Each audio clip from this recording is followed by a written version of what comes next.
Okay, Mr. Dave on the rock pile. Another repair, remodel, rebuild. And so we are just now beginning. This is our second day.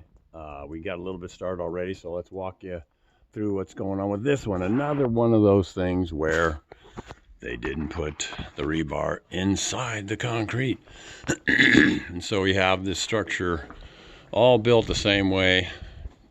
Rebar, lath, and then mortar mix on top. See the cracks? We got cracks going on. The whole structure is pretty much failing. It's actually a retaining wall thing. I don't know what's underneath it. If they did a block wall or they shot that when they shot the pool, but we are trying to revive this overall feature, and it's the same stuff we've talked about before on the last project we were working on, and that's not encasing the rebar. So we have our 20 footers. We're going to chop those in half and get them ready. Got our big ladders. We're going to start sliding those up against the wall. We got our special scaffold system, which is spectacular as always. And you can just see, I mean, this stuff is just horrible, and it's the same problem that we've seen before. And I did some shorty videos on it, and you guys are able to check that out if you're tracking with me, following.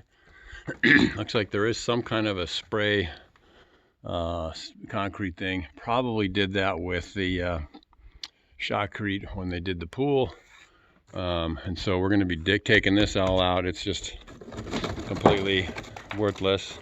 Look at that. Look at that. A piece of steel. I just pulled it out. Stiletto, baby.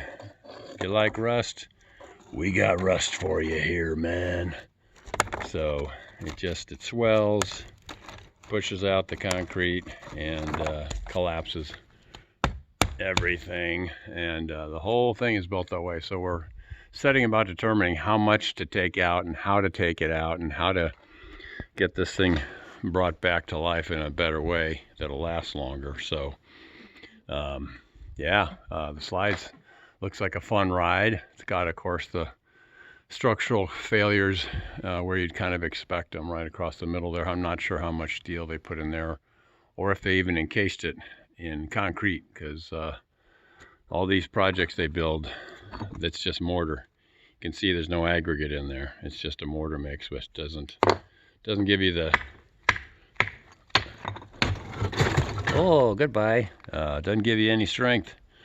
You can see it here. It's completely disconnecting from the mortar mix that went on top of it, and it just pushes through the lath like that and leaves you with no structural support. All this rebar, I don't even know if they tied it. They must have tied it, and the tie wire is just rusted out. I think it's 15 years old or something like that. So another one that we're trying to bring back to life. So Mr. Dave here on the rock pile, and if you want to learn how to do this stuff, go to davehenderson.podia.com, and we can teach you how to do it. Got some free stuff for you that you can download, no problemo, and lots of other stuff too. Some for sale courses that are much more comprehensive and thorough on the ins and outs of making fake rock, fixing it, painting it, the whole shebang. So anyway, hope you have a great day. Remember to be forgiving and thankful. Forgiveness and thankfulness, the two keys to a happy life. And let go of the past, move into the present, and don't worry about the future. It's a better way to live. So have a good day. Until next time, we will see you on the rock pile. Have a good day, no matter what. Push those thoughts out that are tearing you down and bring in the ones that lift you up. Pretty simple. And bless those around you as best you can with a better attitude. Because we impact others when we're in a slump. So have a great day. Remember to be creative and forgiving and grateful. All right. Until we see you next time, Mr. Dave on the rock pile. Have a good day. Whoa.